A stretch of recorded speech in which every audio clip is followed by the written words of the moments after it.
जम्मू कश्मीर विधानसभा चुनावों का ऐलान होने के साथ ही सियासी खबरें या कहें अफवाहें हवा में तैरने लगी हैं। एक तरफ जहां यह आशंका जताई जा रही है कि चुनाव से पहले इंडिया अलायंस टूट सकता है, तो वहीं दूसरी तरफ इस बात के भी कयास लगाए जा रहे हैं कि बीजेपी को रोकने के लिए कांग्रेस, नेशनल कॉन्फ्रेंस और पीपल्स डेमोक्रेटिक पार्टी गठबंधन का ऐलान कर सकते हैं। हालांकि इस मामले में पेंच ये फंस रहा है कि नेशनल कॉन्फ्रेंस के उपाध्यक्ष उमर अब्दुल्ला ने साफ कर दिया है कि उनकी पार्टी इन चुनावों में पीडीपी के साथ कोई गठबंधन नहीं करेगी। रिपोर्ट्स के मुताबिक कांग्रेस चाहती है कि ये चुनाव नेशनल कॉन्फ्रेंस, पीडीपी और कांग्रेस एक साथ मिलकर लड़ें, लेकिन नेशनल कॉन्फ्रेंस इस गठबंधन के हक में नहीं दिख रहा है। एनसी किसी भी सूरत में पीडीपी के साथ समझौता करने के लिए तैयार नहीं दिख रहा है। कांग्रेस ने ऐलान किया है कि वो बीजेपी को चुनावों में हराने के लिए समान विचारधारा वाली सभी पार्टियों के साथ हाथ मिलाने के लिए तैयार है।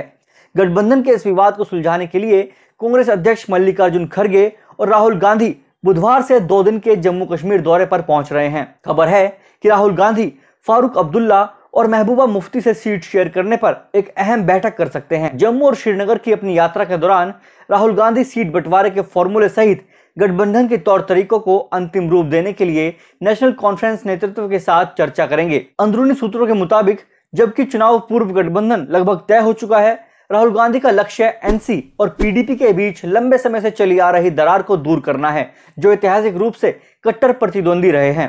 नेशनल कॉन्फ्रेंस के उपाध्यक्ष उमर अब्दुल्ला ने गठबंधन के संबंध में कांग्रेस के साथ चल रही बातचीत की पुष्टि की है, लेकिन इस बात पर जोर दिया है कि कोई अंतिम निर्णय नहीं लिया गया है।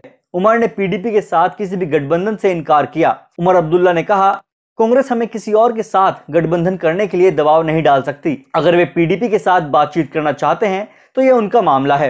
वहीं पीडीपी प्रवक्ता इकबाल तरंबू ने कहा कि उनकी पार्टी संभावित गठबंधन के लिए कांग्रेस के साथ भी बातचीत कर रही है। तरंबू ने कहा, पीडीपी वैचारिक रूप से भारत ब्लॉक के साथ जुड़ी हुई है। उनका प्राथमिक लक्ष्य कट्टरपंथी ताकतों का मुकाबला करना और संविधान को बनाए रखना है। सियासी पंडित मानते हैं कि एनसी जम्मू और कश्मीर के कुछ क्षेत्रों में काफी मजबूत हालत में है। ऐसे में पीडीपी से इन चुनावों में भी अच्छे प्रदर्शन की उम्मीद कम दिख रही है। यही वजह है कि एनसी पीडीपी के साथ समझौते के लिए तैयार नहीं है।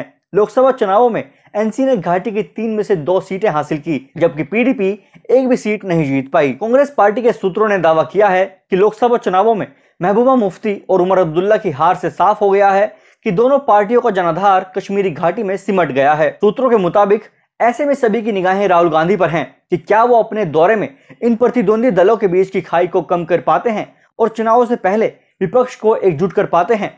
बता दें कि 90 सदस्य जम्मू कश्मीर विधानसभा के पहले चरण के तहत 18 सितंबर को, दूसरे चरण के तहत 25 सितंबर और तीसरे चरण के तहत 1 अक्टूबर को वोटिंग होगी और वोटों की गिनती 4 अक्टूबर को की जाएगी। जम्मू कश्मीर में पहले चरण में 24 सीटों पर, जबकि दूसरे और तीसरे चरण में 26 और 40 सीटों पर मतदान होगा।